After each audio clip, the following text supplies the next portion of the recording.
Om Hari Om Hari Om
Hari Om Namah Shivaya.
Subramanian, Subramanian,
तत्सवितुर्वरेण्यं भर्गो देवस्य धीमहि धियो यो नः प्रचोदयात्। ॐ भूर्भुवस्वः तत्सवितुर्वरेण्यं भर्गो देवस्य धीमहि धियो यो नः प्रचोदयात्। ॐ शान्ति शान्ति शान्तिः। ॐ साईश्वराय विद्महे सत्यदेवाय धीमहि तन्नः सर्वः प्रचोदयात्। ॐ साईश्वराय विद्महे सत्यदेवाय धीमहि तन्नः सर्वः प्रचोदयात्। ॐ साईश्वराय विद्महे सत्यदेवाय धीमहि तन्नः सर्वः प्रचोदयात्। ॐ शान्ति शान्ति शान्तिः।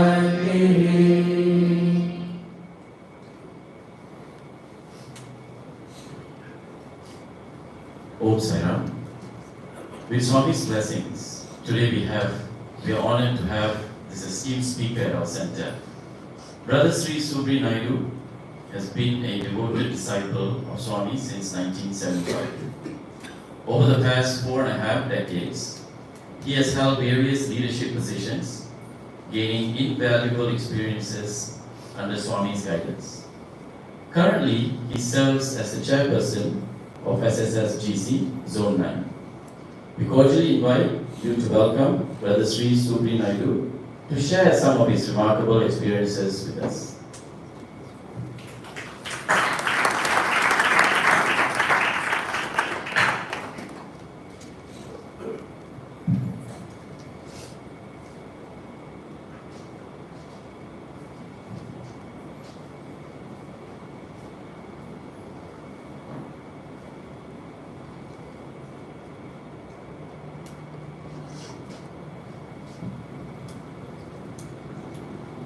I offer my humble pranams at the divine lotus feet of our most beloved Bhagavan. Dear embodiments of divine love, Om Sai Ram to one and all. Yet we sing divine love because all of your are love personified. So loving sisters and brothers, we are so blessed. Normally I start and say, we are blessed, we are blessed, we are blessed. Sai Baba is watching over us. So how many of us believe in that? Do we believe that we are blessed and Baba is watching over us? Loving sisters and brothers, Swami knows everything about us.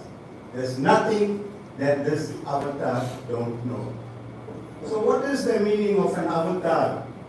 Avatar means the descent of divine consciousness to our level of understanding and rising our level of understanding towards divine consciousness. That is why Swami has taken human birth, to help us to know, experience, and manifest that we are divine. So what two qualities I'm going to talk about that Swami wants us to practice as his devotees. In the interview room, Baba was addressing young students. And he started constantly talking about the power of love. After a while, the boy said, Swami, Baba, We are so fed up now. And Baba asked, what you're fed up for? He said, Swami, you're talking about love. Every time we see you, only talking about love. We're fed up hearing that word now. And loving sisters and brothers, Baba gave an amazing answer. He says to the boys, I'll only stop talking of love until my devotees practice. So each one of us that are seated here need to ask ourselves, are we practicing true love? How we love personified. Whenever Baba talks and addresses us, how does he address us? Prema Swarupa. He addresses us as divine love. So are we divine love? So if I ask you all here, what is the meaning of the four-letter word L-O-V-E? Anybody wants to try and tell me? The meaning of that is living our values everywhere.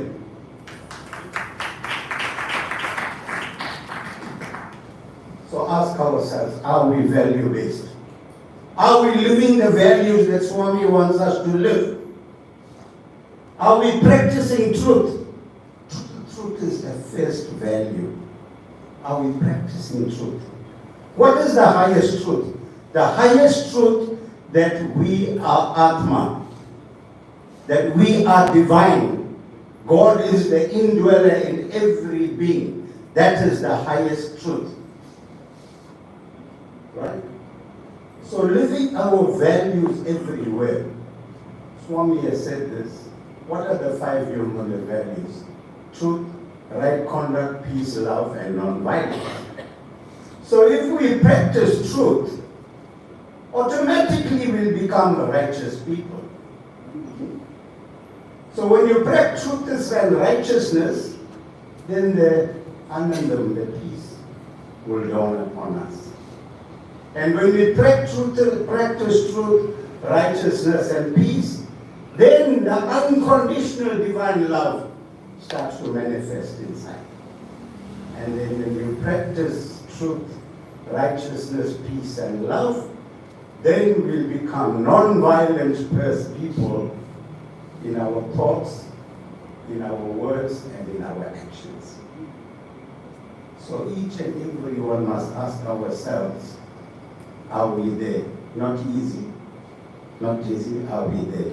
So the challenge, loving sisters and brothers, is, can you love the person that don't like you?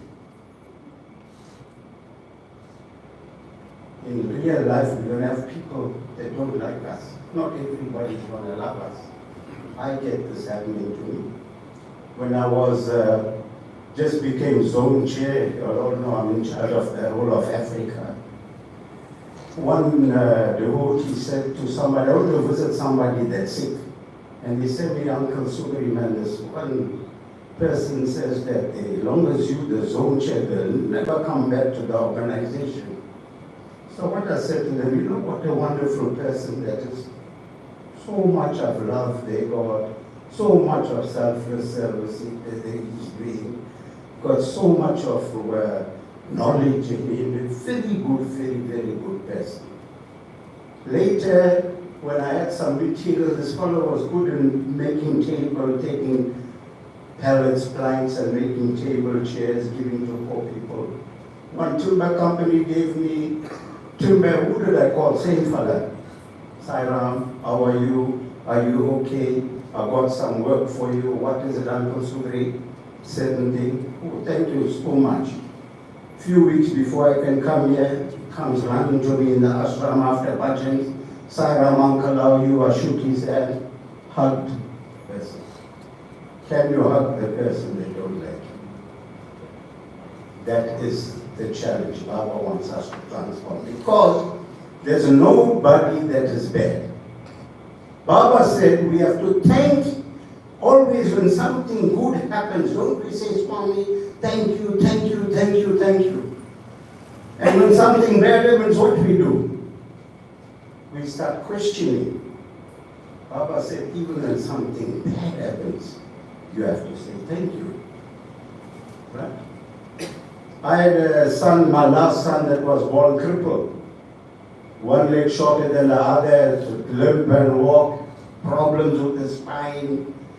And I prayed to Swami, I said, I'm trying my best to do your work. Why don't you help me and heal this boy? But with sincere prayer, after 2 weeks of sincere prayer, he came, Baba brought him back to normal. Okay? So I said, Baba, thank you so much, Swami, for doing that. Now you make me feel good. When he became 4 years old, 8.5 years old, and I was a Group 3 Bal Vikas teacher at that time, and I was teaching the Group 3 Bal Vikas children the power of Islam.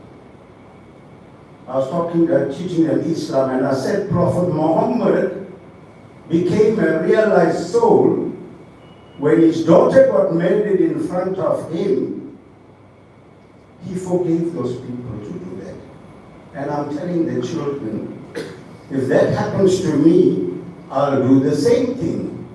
2 weeks later, the same little boy that got healed at 4 years old, now he's 8.5 years old, went across to pray with his friends. The house that his friends live in is a policeman's house. And this child went to take a shirt from the drawer. He saw a gun. They thought that gun is a toy, playing with the gun. The little boy shot my son through the head. And I lost my son. Same fellow. But what did I do? I said, thank you, Swami, thank you. Because nothing happens without Baba's will. Now, can you forgive somebody that murdered your son, that killed your son? And my lawyer, who's a side devotee who likes me so much too, he said, this Uncle Supreme, and said, clear-cut case. Policeman's supposed to have the gun in the safe. I can get you big money, and that's the time I really needed money badly. I said, no. I said, I have to follow my master's teachings. Master says, forgive and forget. And I stood by that. Today I'm a very happy man standing and sharing this with you. Because our Baba wants us to forgive and forget. So the challenge is, that is where true love comes from. Can you love your enemy? Can you love the people that don't like you? Because Swami is inside them. Rightly speaking is we're supposed to thank those people that don't like us and gossip about us. They're making us better people. They're making us stronger. They're making us to have tolerance, patience, understanding, forbearance. Okay?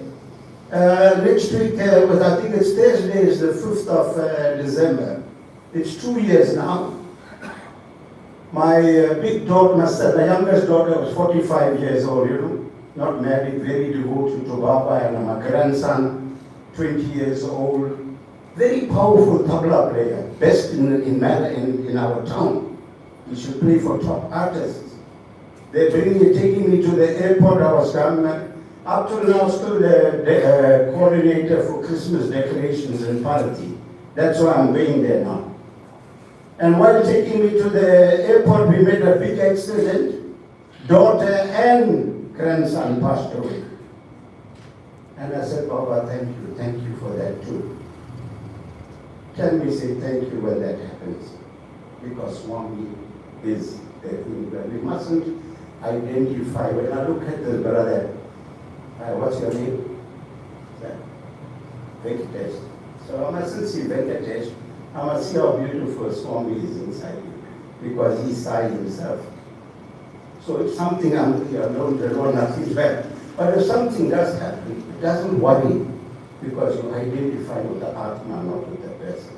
This body is eventually going to go.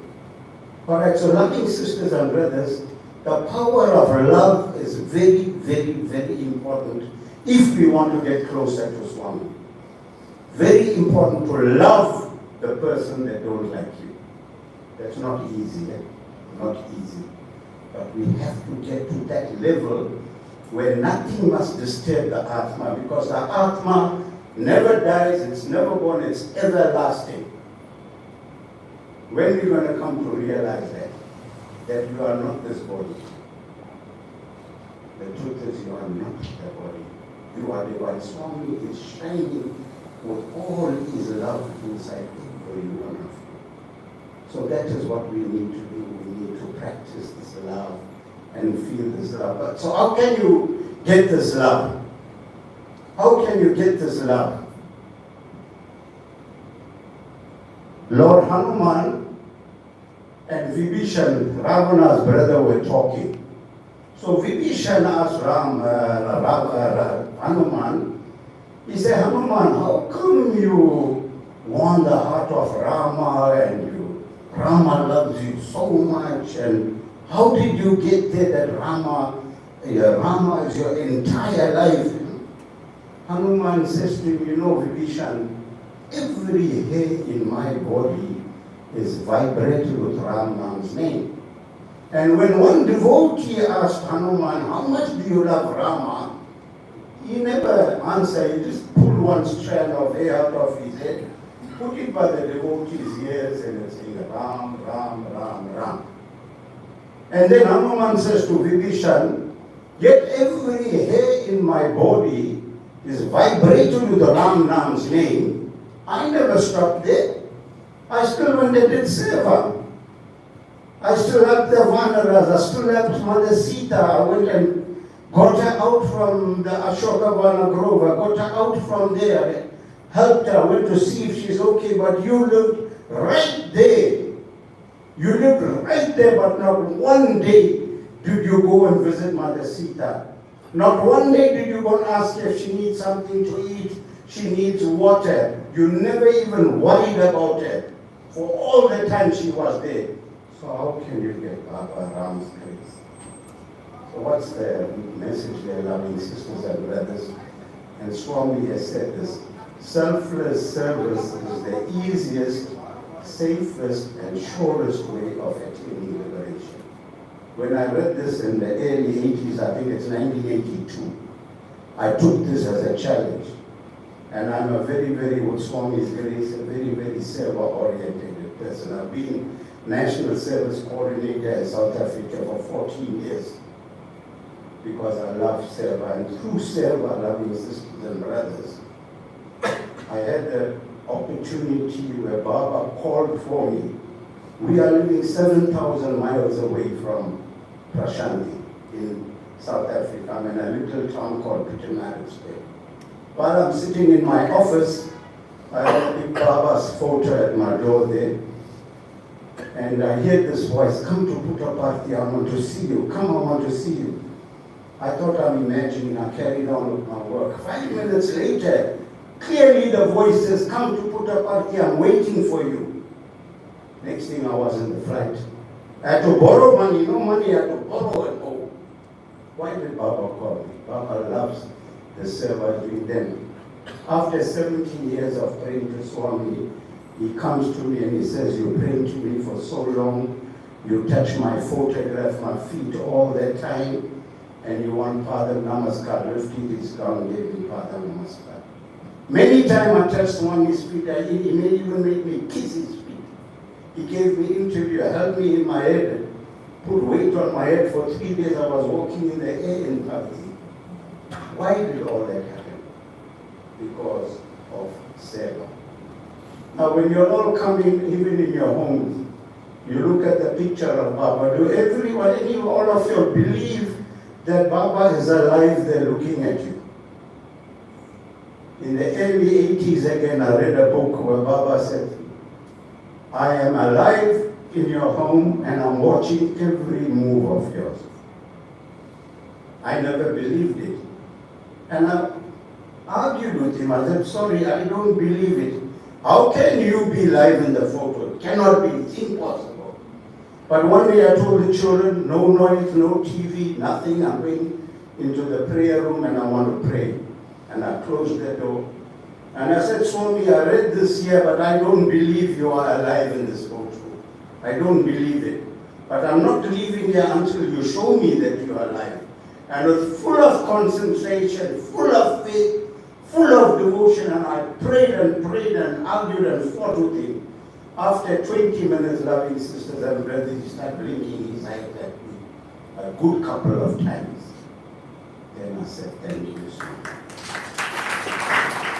Since then, 1982, what's it now, 42 years, every day I contact Swami's feet. Because Swami is alive, he knows everything that's happening in your house. In the interview, I only had one interview in the with Swami, you know. How did he start the interview room? He looked at the doctor and his wife is a gynecologist.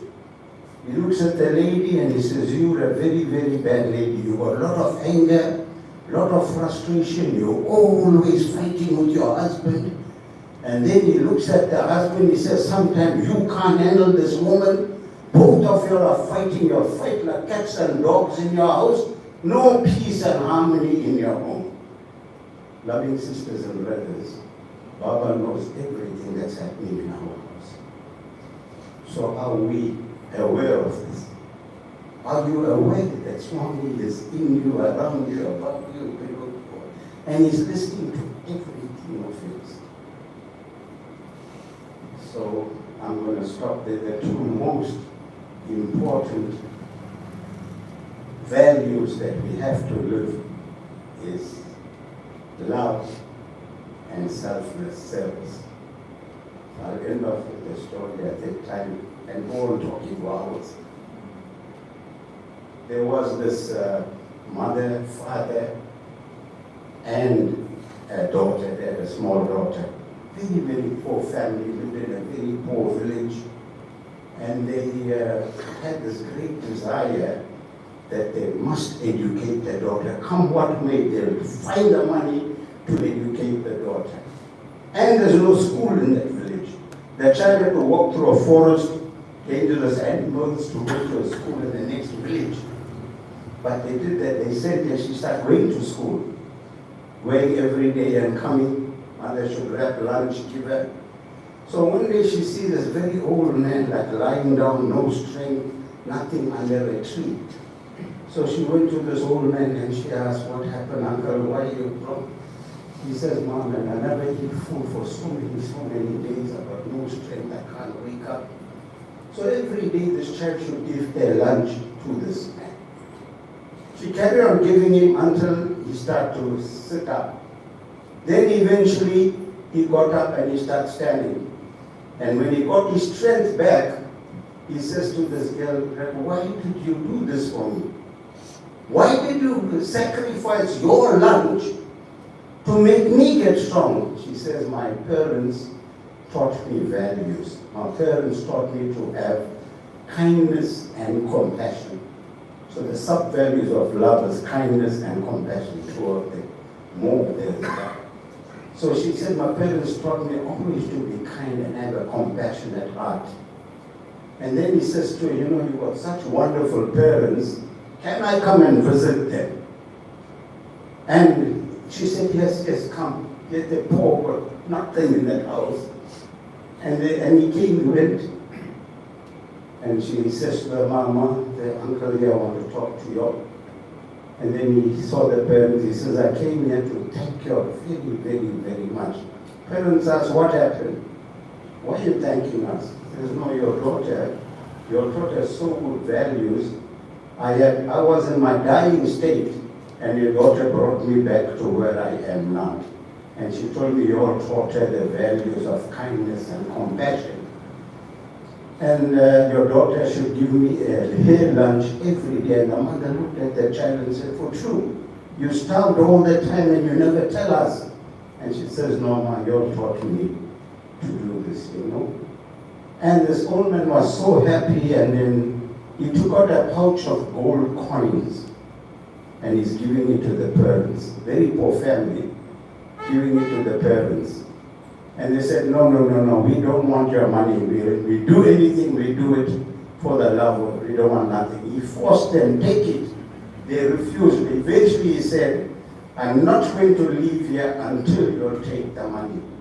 And eventually they had to take it, and the moment they touched the money, the old man changed it into God himself. Loving sisters and brothers, every chance you get to do a good act, a good server. Don't let it pass you. Even if you deprive yourself like what this child did to help somebody, look at the benefit. The parents didn't have to suffer anymore. God will take care of your every need. Through Seva, this is where I am today, with Swami's grace. So, what we have to do, so we must practice truth, which is Satyam. When you practice Satyam, then you're going to get Anandam. Now first, after you practice Satyam, you get Jnana, the wisdom will dawn upon you. You become a wiser with wisdom. Then Jnana, the peace will come upon you, and then Brahma will give you the grace. So I want to end off with the bhajan. Satyam Jnanam Anandam Brahma Satyam Jnanam Anandam Brahma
Om Sai Ram.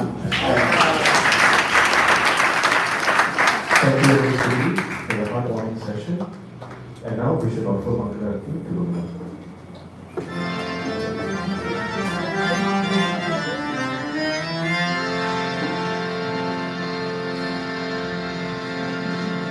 Om Jai Jagadish Hare Swami Satya Sai Hare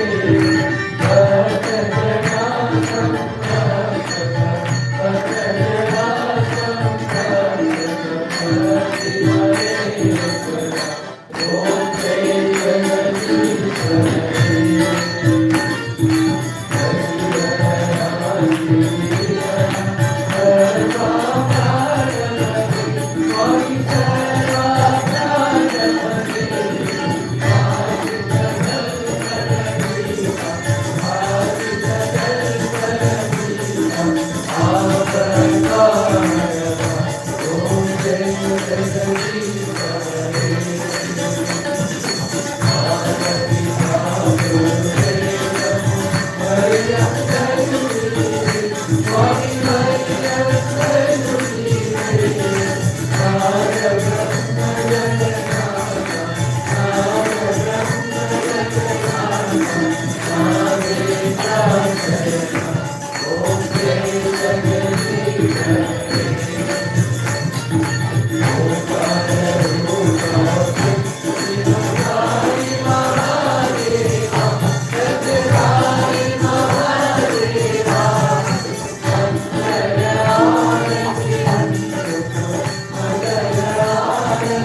आचार्यन्नं चतुर्विधम्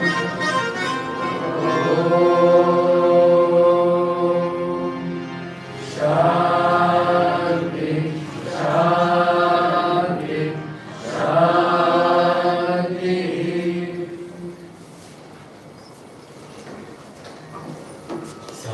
ईश्वराय विद्महे सत्यदेवाय धीमहि तन्नः सर्वः प्रचोदयात् ॐ ईश्वराय विद्महे सत्यदेवाय धीमहि तन्नः सर्वः प्रचोदयात् ॐ ईश्वराय विद्महे सत्यदेवाय धीमहि तन्नः सर्वः प्रचोदयात्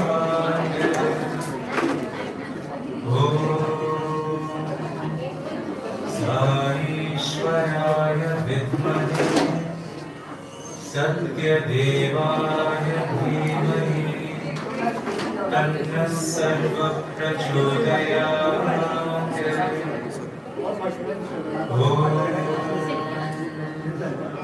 ॐ